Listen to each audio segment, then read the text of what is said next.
Hello, dear friends, and welcome back to our channel. Imagine watching your own sister, blinded by jealousy, take a hammer and destroy your 6-year-old granddaughter's brand new, sparkling bicycle right before your eyes. Now imagine you don't scream. You just stand there and smile because you know a secret about that gift. A secret that's about to turn her vicious act into her own public humiliation. But before we dive into this intense story, we would love to know where you're watching from. Please let us know your city in the comments below. And of course, if you love stories where wisdom triumphs over envy, be sure to subscribe to the channel and hit that notification bell so you don't miss what's next. And now, make yourselves comfortable. My name is Martha, and at 62 years of age, I have lived long enough to understand a fundamental truth. Family can either be the anchor that holds you steady in a storm or the storm itself. It can be the greatest of blessings or the heaviest of burdens. This past Saturday, under a sky of brilliant, cloudless blue, I was reminded of just how heavy that burden could be. The day had begun as a portrait of perfect, placid retirement. My corner of Atlanta was a symphony of late summer peace. The air, thick and sweet, carried the intoxicating perfume of the magnolia trees that lined our quiet street, a scent that for me was the very essence of home. A gentle breeze rustled the leaves of the ancient oak in my front yard, the one my late husband James had planted as a sapling on the day our daughter was born. In the comfortable quiet, the only sounds were the distant hum of a lawnmower and the joyful, triumphant squeals of my 6-year-old granddaughter, Keisha. She was the center of my universe, a tiny planet of pure, radiant energy. That afternoon, she was practically dancing on the driveway, her small body vibrating with a pride so fierce it was almost tangible. The source of this pride was her new bicycle. A gleaming purple marvel of engineering, at least in the eyes of a 6-year-old. It had a white basket, a seat with glitter embedded in the vinyl, and most importantly, shimmering silver and purple streamers that cascaded from the handlebars. It was the bicycle of her dreams, the one she had pointed to with a sacred reverence in catalogs for months. And it was the gift my daughter and I had just given her for her 6th birthday. Watching her pedal in wobbly, triumphant circles, the streamers flying behind her like a royal banner, was to watch pure, unadulterated happiness in motion. This peaceful domestic scene was interrupted by the arrival of my sister, Brenda, and her husband. Brenda is only a couple of years younger than me, but she carries a lifetime of perceived slights like a heavy, invisible cloak. As our car pulled up, I felt a familiar, subtle tightening in my chest, the unconscious bracing for impact that has become a reflex after 6 decades of being her older sister. Keisha, however, saw only her aunt and uncle. "Auntie Brenda, you have to see my new bike," she shrieked, her voice a firework of excitement. She dropped the kickstand with a clumsy clatter and ran to them, grabbing their hands, her small fingers pulling them with an irresistible force toward her prized possession. I watched Brenda's face, and in that single, unguarded moment, I saw it all. It was a look I had witnessed 1,000 times at school plays, at graduation ceremonies, at my own wedding. It was the forced, paper-thin smile that did her best to mimic joy but never quite reached her eyes. It was the flicker of something dark and green in their depths, the familiar fog of envy that instantly soured the sweet afternoon air. Brenda has always navigated the world with the bitter, deeply ingrained conviction that she was owed a happiness that life, and specifically I, had somehow withheld from her. My joys were her insults. My blessings were her burdens. She stared at the bicycle, this simple object of a child's delight, as if it were a personal affront. Her jaw tightened, a tiny, almost imperceptible muscle twitching near her ear. Her husband, a man who had long ago abdicated his own will in favor of endlessly placating hers, just stood there, a vacant, complicit smirk on his face. The silence stretched, thick and heavy with unspoken resentment, a poison cloud descending upon our sunny afternoon. Keisha's smile began to falter, her childish intuition sensing the sudden, inexplicable chill. Then, without a single word, Brenda turned on her heel. She marched with a stiff, furious purpose that was terrifying in its clarity. She walked past the carefully tended rose bushes, past the welcome mat James and I had picked out together, and straight into my open garage. A cold, dreadful premonition, heavy and certain as a gravestone, settled in my stomach. I knew what she was going to do an instant before she did it. She disappeared into the garage's shadows for a moment and then re-emerged, the afternoon sun glinting off the polished steel of the claw hammer she held in her hand. It was James's old hammer, the one he'd used to build Keisha's first treehouse. The sight of that tool, an object of creation and love, now held in her hand as a weapon of senseless destruction, made the very blood in my veins run cold. My feet felt rooted to the ground, my voice trapped in my throat. I was paralyzed by a disbelief so profound it felt like a dream, a slow-motion nightmare from which I couldn't awaken. Before I could force my leaden feet to move, before I could push my voice past the lump of horrified disbelief lodged in my throat, she swung. The arc of the hammer was swift and vicious, a brutal punctuation mark at the end of a lifetime of silent resentment. There was a sickening metallic shriek as the steel head met the bicycle's pristine purple frame. It was not a clean sound. It was a wrenching, grinding protest of metal being forced to yield, of a beautiful thing being undone. The flawless paintwork cracked and flaked away, revealing the dull, raw silver of the steel beneath like a wound being torn open. Keisha let out a small, wounded gasp, a sound so full of shock and pain it was like a physical blow to my own heart. Her small hands flew to her mouth, her wide, innocent eyes fixed on the scene of violation. The perfect, sun-drenched world of a 6-year-old had just been irrevocably shattered, and the culprit was her own aunt. The joy that had illuminated her face just moments before was extinguished, replaced by a dawning, terrible understanding that the world contained a kind of casual cruelty she had never before known. Brenda's rage, however, was not satisfied with a single symbolic blow. The initial strike seemed to unleash a torrent of pent-up bitterness, a lifetime of perceived injustices now being visited upon this innocent, inanimate object. It was a frenzy. She struck the bike again, and then again, her movements jerky and convulsive. With each blow, a grunt of effort escaped her lips. She wasn't just breaking a bicycle, she was attacking my happiness, my comfortable retirement, my relationship with my granddaughter. She was attacking the memory of my husband, whose love had provided this life she so deeply resented. The front wheel buckled, bending into a pathetic, twisted figure eight. The handlebars, with their sparkling, festive streamers, were wrenched to an unnatural angle. The white plastic basket, once destined to hold flowers or a favorite doll, shattered into a dozen sharp-edged pieces that skittered across the driveway. Through it all, her husband just stood there, his arms crossed over his chest, a look of smug approval on his face.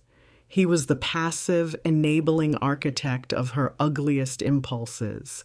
As she paused to catch her breath, he shook his head with a look of faux wisdom and directed his words at me. "Martha, "You shouldn't have bought it for her in the first place," he said, his voice loud enough for Keisha to hear. "You're always showing off. It's not healthy for a child." His words, his pathetic attempt to frame their vicious act as some sort of moral lesson, were almost more offensive than the physical destruction itself. They were trying to justify their ugliness by painting my love as a flaw. The assault was complete. Brenda, panting now, stood over the wreckage, her chest heaving. The once beautiful bicycle was now a mangled, pathetic heap, its streamers lying in the dust like a tattered flag of surrender. She dropped the hammer, letting it clatter onto the concrete. She then looked directly at my sweet, traumatized granddaughter, her eyes cold and hard. "That'll teach her a lesson," Brenda said, her voice dripping with a cruel, righteous satisfaction. In that moment, something inside me shifted. The shock and the horror that had paralyzed me receded, replaced by a strange and terrible calm. It was a clarity born from a lifetime of dealing with my sister's poison. To scream at her would be to give her the satisfaction she craved. To cry would be to reward her cruelty with the spectacle of my pain. Hysteria was their language, and I refused to speak it. My silence, I knew, was my only weapon, my only shield. I would not allow her to shatter my composure as she had shattered the bicycle. I took a slow, deliberate breath. My first and only priority was the small, trembling girl beside me. I knelt down, ignoring the mangled heap of metal, and looked directly into Keisha's eyes. I placed my hands on her small shoulders. "It's okay, baby," I whispered, my voice a low, steady anchor in the turbulent sea of her confusion. "Just a bunch of metal. We can fix metal." I then took her hand, a silent command, and began to lead her back towards the safety of the house, physically turning her away from the wreckage and from the people who had caused it. As we reached the door, I paused. I turned my head and looked back at my sister and her husband. They were watching me, a look of confusion on their faces now. They had expected a storm, and my calm was an unnerving, alien weather pattern they did not understand. I let a slow, sad smile touch my lips, a smile that was not of forgiveness, but of a profound and terrible pity. And in that quiet, sunlit driveway, surrounded by the evidence of their petty, destructive rage, I prepared to say the one simple sentence that I knew would unravel their entire world. As I stood there on the threshold of my home, my granddaughter's small, trembling hand in mine, I looked back at the two of them, my sister and her husband. They were standing amidst the wreckage they had created, their faces a mixture of confusion and a smug, defiant expectation. They were waiting for the explosion, for the tears and recriminations that would validate their cruelty, that would prove they had gotten to me. I let the silence stretch, letting them marinate in the ugliness of what they had just done. And as I looked at their faces, my mind drifted back 1 week to the simple, unfortunate event that had planted the seeds for this terrible, bitter harvest. It had started, as it so often did, at Brenda's house. I'd gone over to drop off some fresh vegetables from my garden. Her home, in contrast to mine, always felt cluttered and vaguely unsettled, filled with expensive but mismatched furniture that seemed to be shouting for attention. My niece, Brianna, Brenda's only child, was in the front yard, listlessly riding her bicycle in circles. The bike was an old second-hand model, a bit too small for her, with a patina of rust beginning to bloom on the handlebars. It was a perfectly functional bicycle, but in Brenda's eyes, it was a symbol of her perennial state of having less than she felt she deserved. I was on the porch, talking to my sister, when it happened. There was no crash, no dramatic skid, just a sickening metallic groan And suddenly, Brianna was on the ground, tangled in the frame of her now broken bicycle. I rushed to her side. She was more startled and embarrassed than hurt, with a few fresh scrapes on her knees and elbows, but the bike was a different story. The main bar of the frame had simply snapped in two, a clean break right near a weld point. Brenda's reaction was immediate, irrational, and utterly predictable. Before the tears had even finished welling in Brianna's eyes, Brenda's were flashing with accusation, and they were aimed squarely at my family. "It was Keisha!" she shrieked, her voice a shrill instrument of blame. "I saw her over here yesterday playing near this bike. She's always so rough, so careless.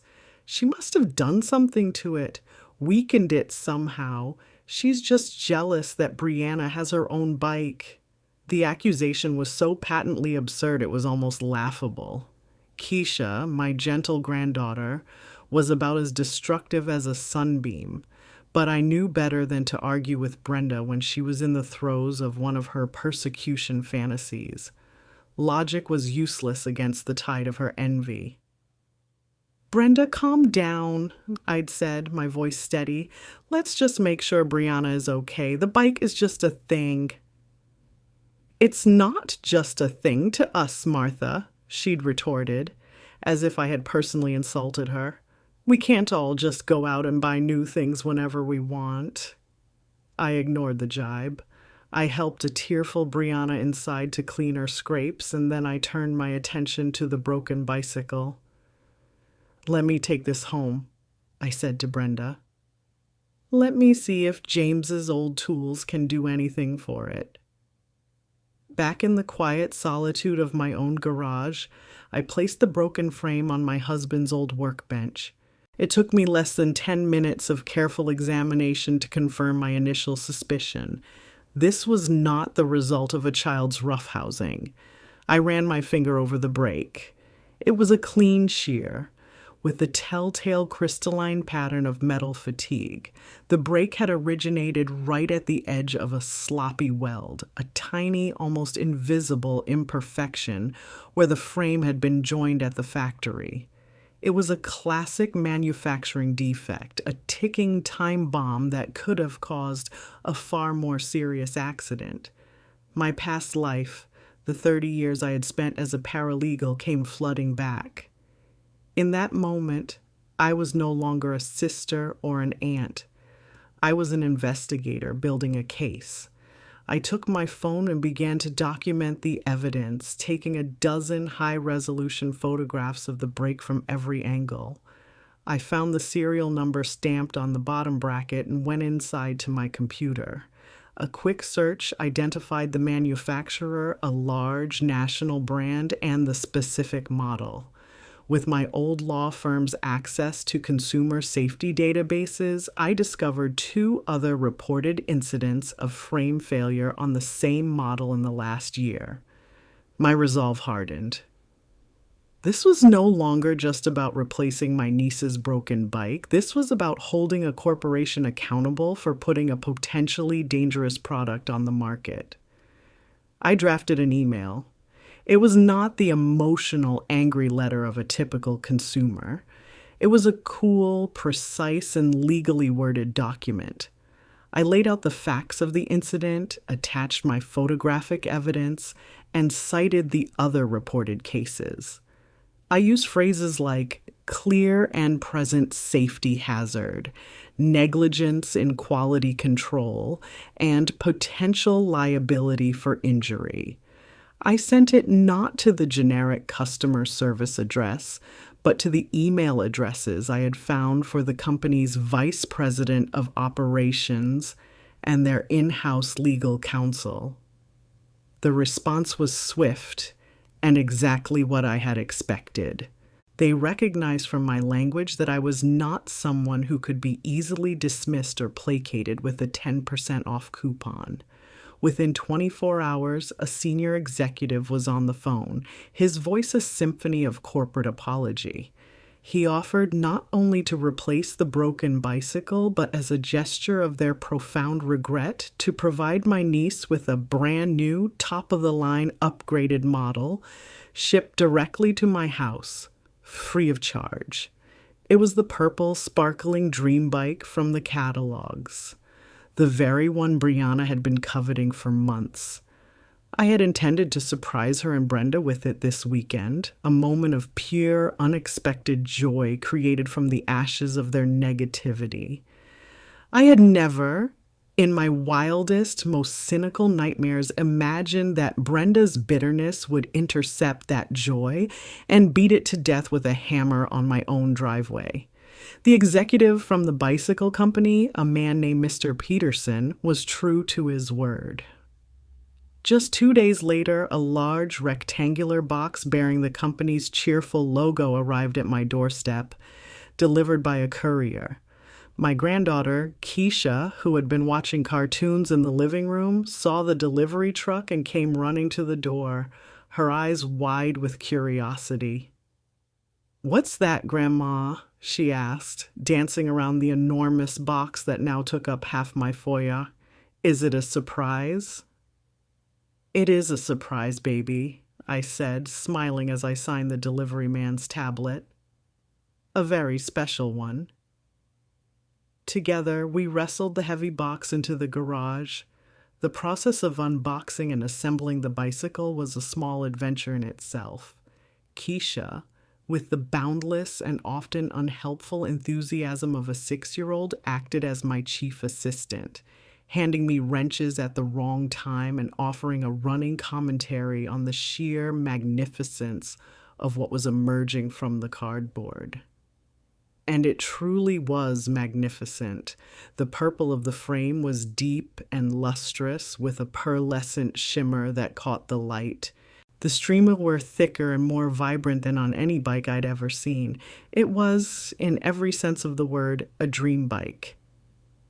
As I tightened the last bolt on the handlebars, Keisha looked up at me, her face a perfect portrait of awe and dawning hope. Is it for me, Grandma?" she whispered, her voice full of a sacred reverence. "Is it my birthday again?" My heart gave a painful little squeeze. I knelt down to her level, the concrete of the garage floor cool against my knees.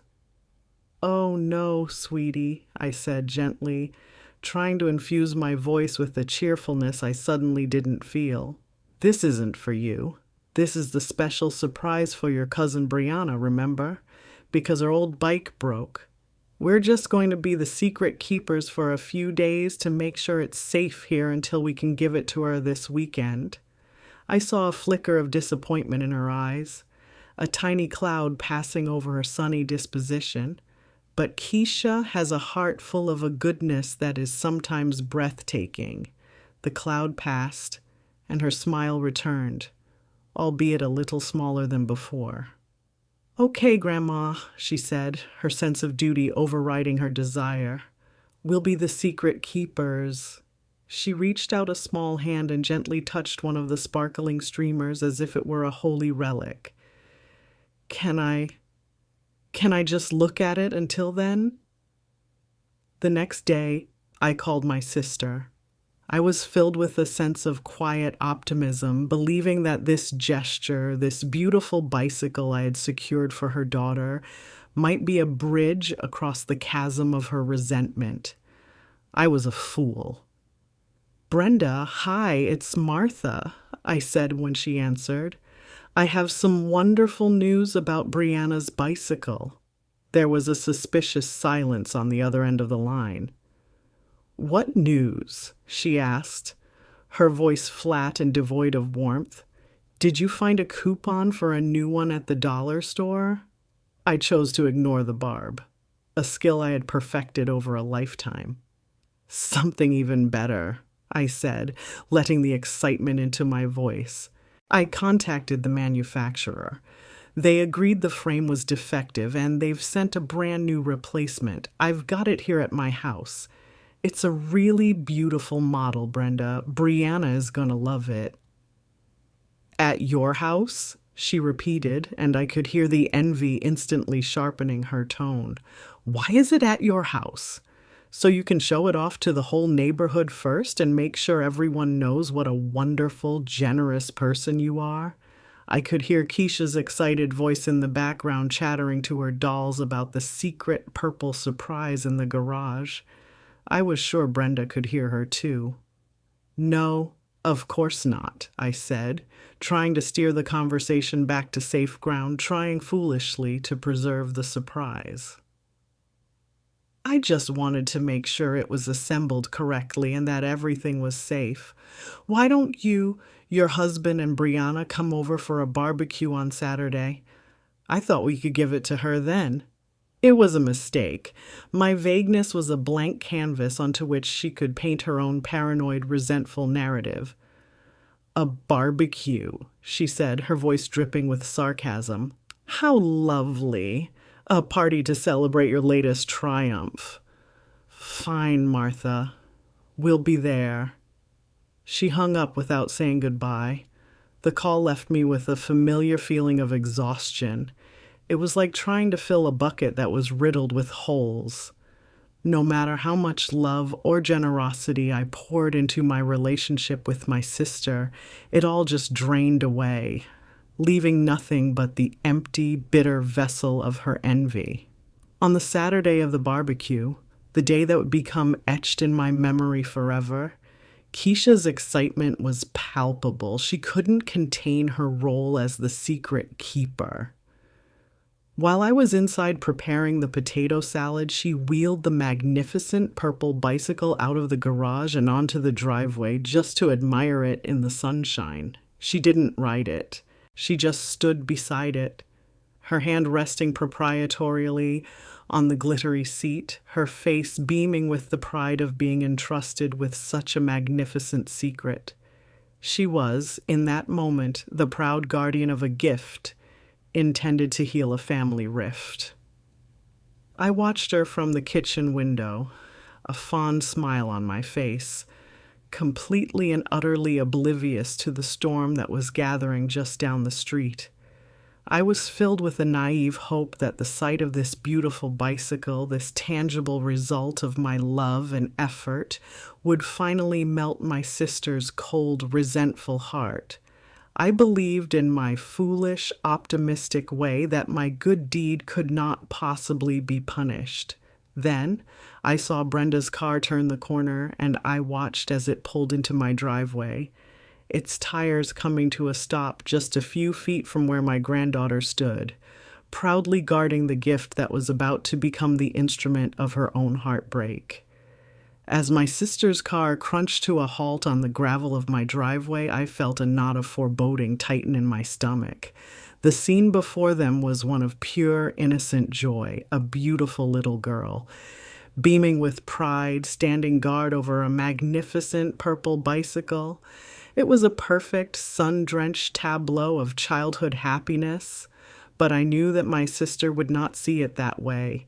Through the distorted lens of her lifelong envy, she would see a provocation. She would see me, her ever-successful older sister, flaunting my ability to provide, rubbing her face in the simple fact that my granddaughter had something bright and new, while hers did not. I watched from my kitchen window as they got out of the car, and I saw from the stiff set of Brenda's shoulders and the tight line of her mouth that my worst fears were about to be realized. The events unfolded with the terrible, inexorable slowness of a nightmare. I've already described the act itself, the march to the garage, the shocking appearance of my late husband's hammer, the brutal, frenzied assault on the bicycle. But what I haven't described is what was happening inside me as I stood there, frozen on my own doorstep. As Brenda raised the hammer for that first, sickening blow, my mind was a whirlwind of frantic, disconnected thoughts. This can't be happening. She wouldn't, not in front of the child. But as the hammer fell and the shriek of metal filled the air, A strange and terrible clarity descended upon me. My shock was instantly replaced by a profound and tragic sense of pity. She has no idea, I thought, the words a silent bell tolling in my soul. She is destroying a gift that was meant for her own child. This knowledge changed everything. It transformed the moment from a simple act of violence into a Greek tragedy of self-inflicted wounds. It was this secret, this terrible, ironic truth that I held in my heart that gave me the strength to remain calm. As she stood panting over the wreckage, her face flushed with ugly triumph, and delivered her cruel verdict, "That'll teach her a lesson." I felt no anger. There was only a vast, empty landscape of sorrow. I knelt and attended to Keisha, my focus absolute. I took her small, trembling hand, my touch a silent promise of safety, and led her inside, away from the carnage. I could feel Brenda's and her husband's eyes on my back, their confusion palpable. They had lit a fuse and were expecting a massive explosion. My silence, my refusal to engage, was a dud, a baffling anticlimax to their dramatic performance. Inside, I did not rush to the phone to call the police. I did not run to the window to scream at them. I walked my granddaughter to the kitchen sink, dampened a paper towel, and gently wiped the tear tracks from her dusty, horrified face. Then I poured her a tall glass of apple juice, placing it on the kitchen table with a steady hand. I sat with her, my back partially to the open front door where my sister and her husband were now hovering, uncertain. This simple domestic act, caring for the child they had just traumatized, was a more powerful rebuke than any shouted accusation could ever be. My deliberate calm was a mirror, and in it, I was forcing them to see the reflection of their own monstrous behavior without the distracting chaos of a fight. "Aren't you going to say anything, Martha?" Brenda finally called out from the doorway, her voice a mixture of impatience and indignation. "You're just going to ignore us?" Her husband added his own cowardly interpretation. "See, she knows she was wrong," he muttered, just loud enough for me to hear. "She knows she shouldn't have been spoiling the kid like that. Now she's just being dramatic and giving us the silent treatment." I took a slow sip of my own glass of water, my gaze fixed on Keisha, who was now quietly drawing on a piece of paper with a crayon. Let them talk, I thought. Let them reveal the full, pathetic depths of their delusion. Every word they spoke was another shovel of dirt on the grave of our relationship. My silence finally broke them. Brenda, unable to bear being ignored, finally stepped over the threshold and into my house. Her face was a mask of righteous fury. "I cannot believe you," she spat, her voice trembling with a rage she felt was entirely justified. "You just stand there, all high and mighty. You let that granddaughter of yours act like a little princess with her fancy new gifts, and you think you're better than everyone. You've been doing this to me my entire life, Martha, my whole life, holding your perfect little house, your perfect little husband, your perfect little life over my head while I had to struggle for everything. It was a torrent of venom, a lifetime of envy, and perceived victimhood finally pouring out. It was ugly and it was irrational, but it was the truth of her heart." She paced my clean kitchen floor, her hands gesturing wildly, her voice rising with each new accusation. She was no longer talking about a bicycle. She was talking about a perceived deficit of love, of luck, of fairness that had haunted her for 60 years. She was performing the final damning act of her own prosecution, and I was her silent, patient jury. I let her exhaust herself, let her empty her soul of all its poison until she finally wound down, her tirade ending in a series of ragged, panting breaths. She stood in the center of my kitchen, chest heaving, waiting for my response. It was only then that I finally stood up. I looked at her. My sister, a woman so consumed by the bitterness of her own heart that she had just celebrated the act of destroying a gift meant for her own child. The sad, slow smile returned to my face. The time for silence was over. When the last bitter echo of her tirade had faded, Brenda stood in the center of my kitchen, her chest heaving, her eyes blazing with a self-righteous fire. She had emptied herself of a lifetime of poison, and now she stood there, defiant and expectant, waiting for me to crumble, to apologize, to finally concede to the narrative she had so carefully constructed for herself. The one where she was the perpetual victim of my quiet, effortless success. Her husband stood a few feet behind her, a loyal, smirking second in her duel against the world. I took a slow, deliberate breath, my gaze first falling to my granddaughter. Keisha was watching the scene with wide, confused eyes, a crayon clutched in her small hand. I gave her a small, almost imperceptible nod, a silent message that everything was going to be all right, that Grandma was in control. Then I turned my full attention back to my sister. The time for anger, I realized, was long past. Anger would be a gift to them, a sign that they had found their mark. All that was left was a sad, simple truth, a truth as heavy and sharp as a shard of broken glass. "I have heard you, Brenda," I began, my voice unnervingly calm in the tense, silent kitchen.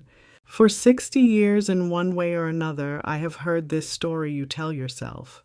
The story where life has been unfair to you, where my blessings are your curses, where you are the victim and I somehow am the villain. I have heard you." I let the words settle. I saw a flicker of triumph in her eyes. She thought I was capitulating. "But today is not about that story," I continued, my voice dropping slightly, drawing them in. "Today is about a bicycle, a piece of metal and plastic that you have just beaten into scrap on my driveway. It was an obnoxious, flashy toy you bought to make us feel small," she spat, the fire returning instantly. "Was it?" I asked, a genuine, sad curiosity in my voice. I looked her directly in the eye, holding her gaze, refusing to let her look away. And then I delivered the sentence that had been waiting patiently on my tongue. "That bicycle was not for Keisha." The words were so quiet, so contrary to the narrative she had built, that for a moment they didn't register. I saw the look of utter confusion on her face and on her husband's. They were searching for the trap, for the hidden meaning. "What are you talking about?" her husband asked with a nervous laugh. "Of course it was for her. We saw her on it." I kept my eyes locked on Brenda's. "It was for Brianna," I said, each word a carefully placed stone building a wall of truth she could not breach. "It was the upgraded replacement for the bicycle with the defective frame, the one that broke last week, the one you tried to blame Keisha for." I watched as the gears in her mind began to turn, slowly at first. Then with a frantic, sickening speed, I could see her replaying the events, the broken bike, my offer to take it, my vague phone call about a surprise. I could pinpoint the exact moment the catastrophic truth landed, because all the color drained from her face at once, leaving behind a pasty, grayish pallor. Her mouth fell open, but no sound came out. Her eyes, which had been so full of fire just moments before, now looked wide and vacant with a dawning, monumental horror. "I was a paralegal for 30 years, Brenda," I continued, my voice a relentless, quiet drumbeat of facts. "I knew that brake was a manufacturing defect. I documented it. I contacted the company's legal department. I made them understand their liability. As an apology and to avoid any further trouble, they sent a new, top-of-the-line model. That purple bicycle, the one Brianna has been dreaming about for a year, was the result of my work, my effort, for your daughter. The hammer, which she had been holding forgotten at her side since she'd come inside, slipped from her nerveless fingers.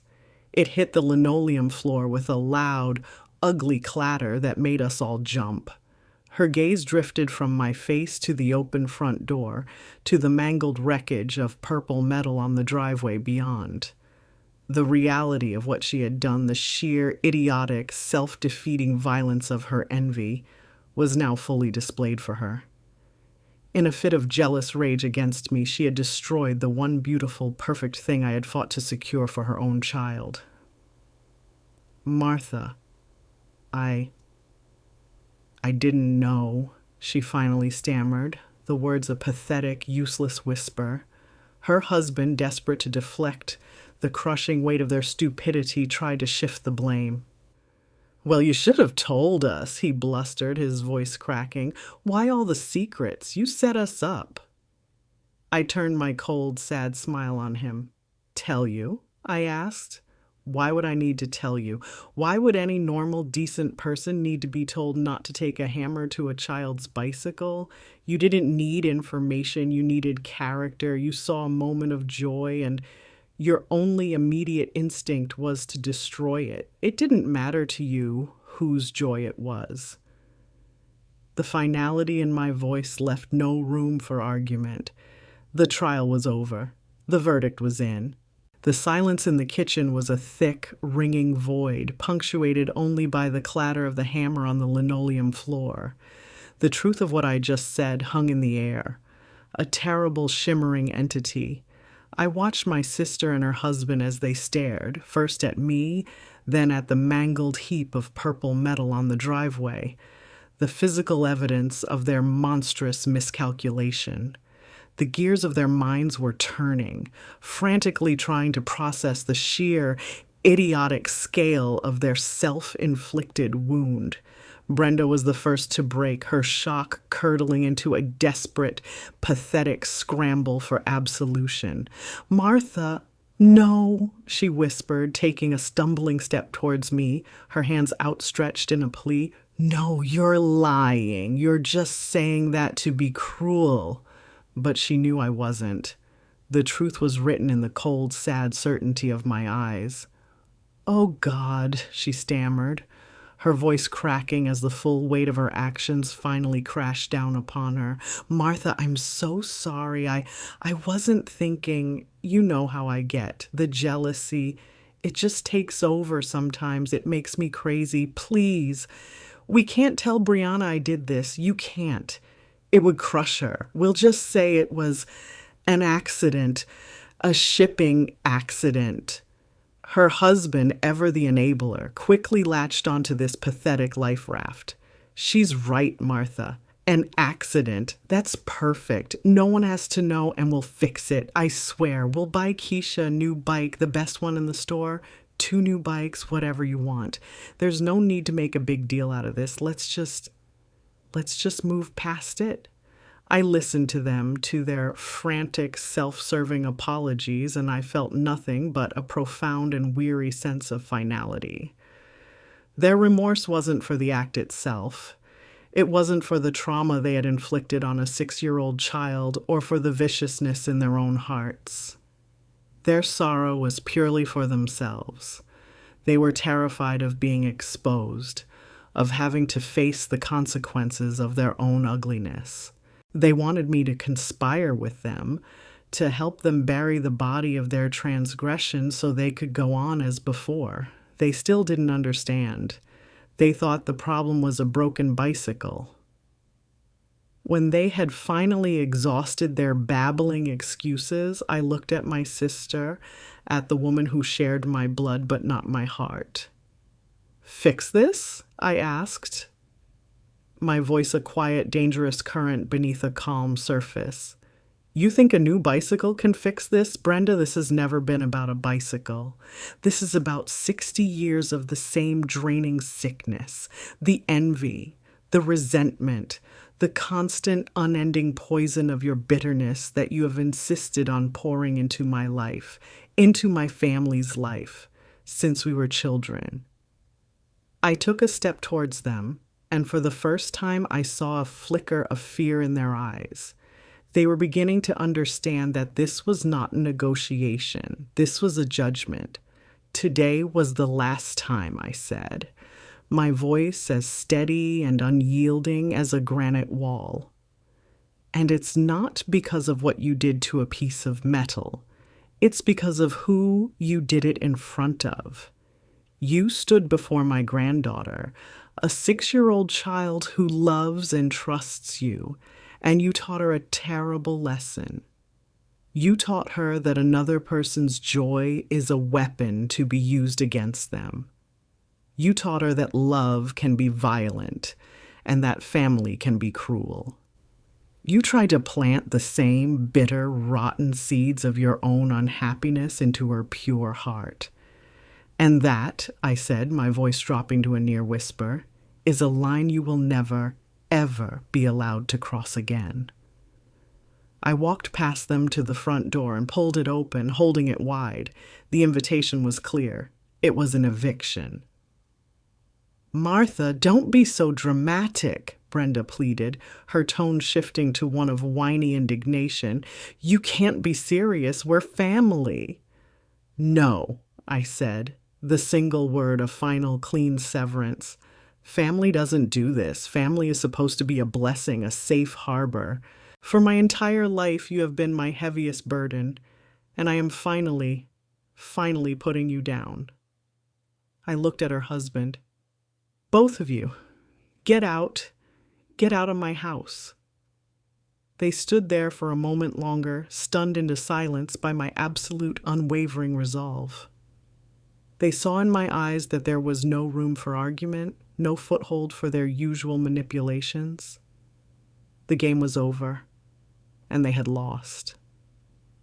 "And just so we are perfectly clear," I added, my voice leaving no room for doubt, "the financial support that I have been quietly providing you for the last 10 years, the help with your mortgage, the checks for Brianna's summer camps, all of that ends today.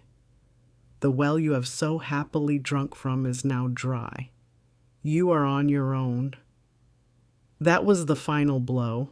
The fear in their eyes was now mingled with a look of sheer economic terror. They had not only misjudged my character, they had fatally miscalculated their own best interests.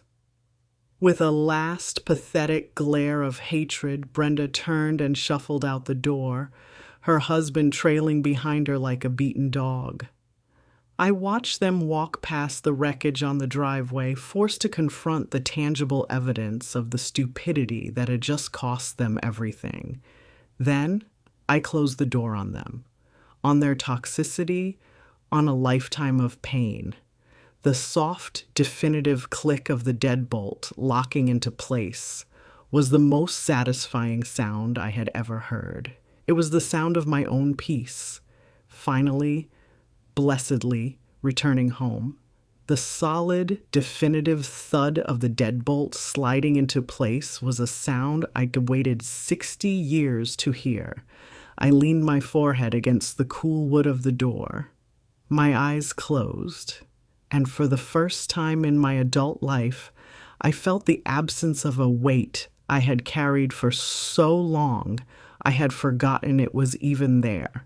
It was the burden of my sister's unhappiness, a cross I had been handed in childhood and had never thought to put down.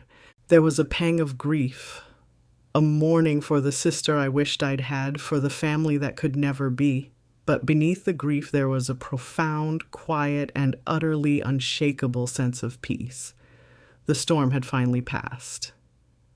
My first priority, however, was the small, silent girl sitting at my kitchen table. I turned from the door and walked to her. She was staring down at the drawing she had been making, her crayon held loosely in her hand. A single perfect tear had fallen onto the paper, smudging the waxy color of the sun she had drawn. My heart ached. The ugliness of the adult world should never be allowed to bleed onto the bright, clean pages of a child's life. I knelt beside her chair, gently taking her hand. "Are you okay, my sweet girl?" I asked softly. She looked up at me, her brow furrowed with a confusion that was more painful to witness than any tantrum. "Why did Auntie Brenda break the bike, Grandma?" she whispered. "Was she mad at me?" I took a deep breath, knowing that my answer to this question was perhaps the most important thing I would say all day. I would not lie to her, but I would shield her from the sharpest edges of the truth. "Oh no, my love," I said, looking directly into her eyes. "This was not about you. Not one little bit. You know how sometimes you can have a big, sad, or angry feeling inside you, and it feels so big you don't know what to do with it?" She nodded, her expression serious. "Well, sometimes," I continued, choosing my words with care. "Grown-ups have those big feelings too. And Auntie Brenda, she has had a very big, sad feeling inside her for a very long time, and today she let it come out in a bad way. She broke the bike because of her own sadness, not because of anything you did. It was never, ever about you. You are pure sunshine, Keisha, and some people who have lived in the shade for too long have forgotten how to stand in the light." I reached out and gently wiped a smudge of frosting from her cheek. "The bike is just metal, sweetie," I said. "We can always get more metal, but your heart, your beautiful, happy heart, is the most precious and important thing in the world. And my job, as your grandma, is to protect it. Always." She seemed to understand. She leaned into me, wrapping her small arms around my neck, and I held her, a fierce, protective love surging through me. This was why I had done it. This moment, this was the peace I had chosen to defend. Later that afternoon, after the initial shock had worn off, we went outside together. The mangled bicycle lay on the driveway like a fallen soldier. Keisha looked at it, her lip trembling slightly. "It was so pretty," she whispered. "It was," I agreed. "But you know what? Even when things are broken, sometimes you can save the best parts." We worked together, a quiet two-person salvage team. We carefully untangled the sparkling streamers from the twisted handlebars and set them aside. We found the small bell-shaped horn and saw that it was miraculously undamaged. These were the parts of the joy we could keep. As we worked, I explained to her as simply as I could that the bike had been a special secret for her cousin Brianna, and that I needed to call and tell her what had happened. The phone calls to my daughter and to Brianna were difficult, but necessary. There was shock and sadness and a quiet, resigned understanding. The cycle of Brenda's destructive envy was a story my daughter knew all too well.